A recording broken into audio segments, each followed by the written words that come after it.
Myoho Renge Kyo Nam.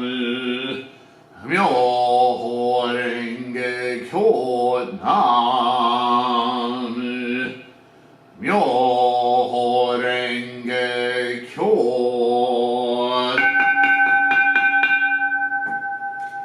Oh. Hello, everyone. Next on the Go Show is Aspiration for the Buddha Land. What does the Buddha Land mean? So we're going to talk about it in this Go Show. It is now the latter part of the 11th month. When I was living in Kamakura in Sagami, I thought that the changing of the seasons must be the same in all the provinces. But in the 2 months that have passed since I arrived in this northern province of Sado, icy winds have blown without pause, and though there have been times when the frost and snow stopped falling, I have never seen the sunlight. I feel the 8 cold hells in my life now. The hearts of the people are like those of birds and beasts. They recognize neither sovereign, teacher, nor parent. Even less do they distinguish between correct and incorrect in Buddhism, or good and evil in their teachers. But I will say no more of these things. So obviously Nichiren is having a hard time of it in his exile in Sado. I think it's obvious here, by the way, just as a footnote, as I'm wont to do, he talks about experiencing the 8 cold hells in his life. So this is direct evidence, if any of you are wondering, that in Buddhism there's no mystical other place, hell, heaven, all. They have lots of descriptions like this, but as I constantly remind us, Buddhism and the hyperbole and the storytelling, the hyperbolic nature of a lot of the names and specific things like hells and all the 8 different hells and so on and so forth, they're just granularly trying to define with words human mental states. That's what Buddhism is about, is a mental state. Okay? So here it is. Continuing. When I sent back from Teradomari, the lay priest whom you dispatched on the 10th day of the 10th month to accompany me, I wrote out and entrusted to him certain teachings for you. That was the last Go Show we read, right? As you may have guessed from these, the advent of the great law is already before our very eyes.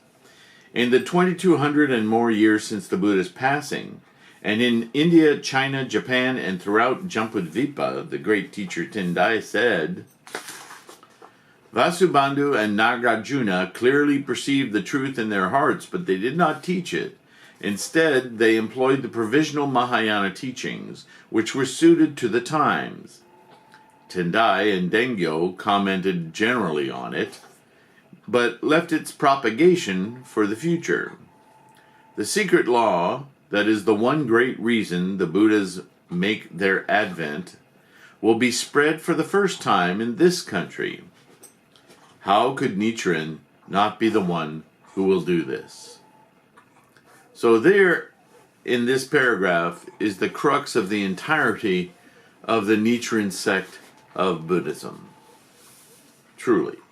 Nichiren is an example of great, great scholarship. The only really full example of that scholarship that we have in extant writings. Also, there is in the scholarship this homage paid to previous teachers. He's not standing alone. He's standing on the shoulders of all this other scholarship. Nichiren is a perfect example of how to practice Buddhism. Actual Buddhism, as Shakyamuni instructed, is to study broadly all of the Buddhist scholarship and non-Buddhist. And Nichiren constantly not only makes reference to previous teachers, Nagarjuna, Vasubandhu, Tendai, Miaolo, Dengyo, Saicho, so on and so forth, but he also talks about Honen and other priests, Western term, monks, and other teachings from Confucianism, Taoism, Indian folklore, Chinese folklore, Japanese folklore. He talks about all of it. Why? Because it's in the human experience. And if you're going to talk about perfecting the maximum potential of the human experience, you have to use the tools of the human experience in order to bring people to a clear, focused vision. This is par excellence Buddhism. This is how we all should practice the Bodhisattva way. The portents, I'm continuing now, the portents of its rise have already appeared.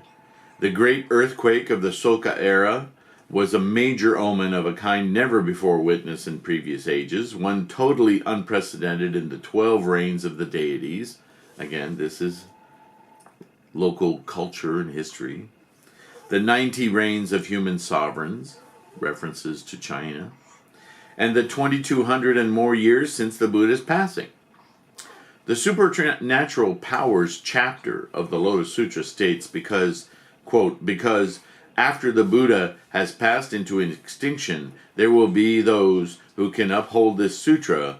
The Buddhas are all delighted and manifest immeasurable supernatural powers, end quote. It also refers to, quote, all the doctrines possessed by the thus come one, end quote. Once this great law has spread, I am sure neither the pre-Lotus Sutra teachings nor the theoretical teachings of the Lotus will provide even the slightest benefit. So by this he doesn't mean that they're worthless. That's not what he's saying at all. What he's saying is that to take as a complete form of practice those earlier teachings is to completely cut yourself off at the knees, so to speak. That all of those teachings are, as he says, provisional. So it's not that they're unnecessary, but it is that they are stepping stones leading to the ultimate teachings, the Lotus Sutra. Even the Nirvana Sutra taught at Shakyamuni's deathbed, post Lotus Sutra, was an exhortation to look to the Lotus Sutra for guidance for the future millennia.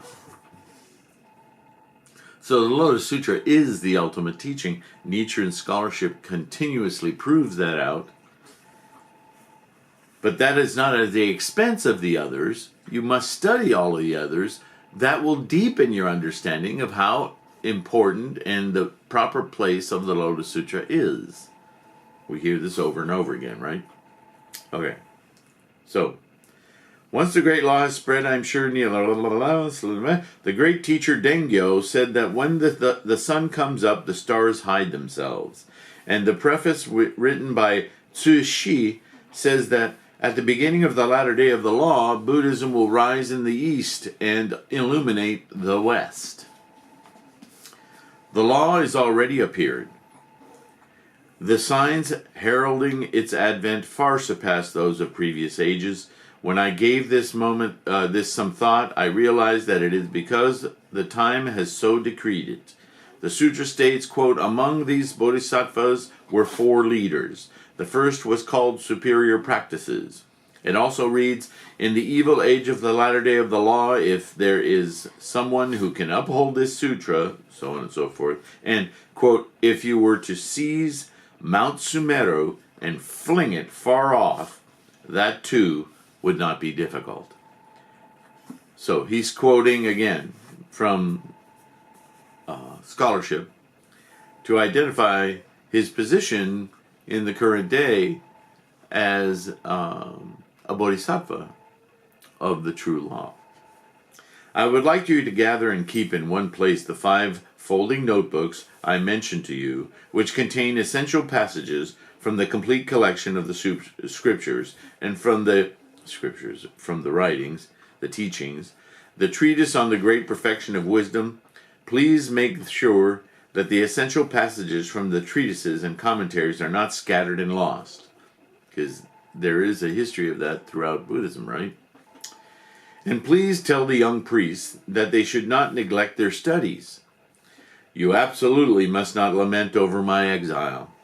It says in the encouraging devotion chapter and in the never disparaging chapter that the votary of the Lotus Sutra will meet with persecution. Life is limited. We must not begrudge it. What we should ultimately aspire to is the Buddha land. So that ends this letter. The understanding of the Buddha land, if you haven't heard me talk about it yet,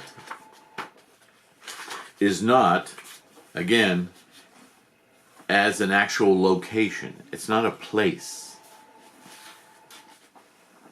The Buddha land is a mental landscape.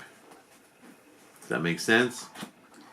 It's a view of the world, it's a view of life, it's a view of self, it's a view of other, it's a full landscape of mental perception.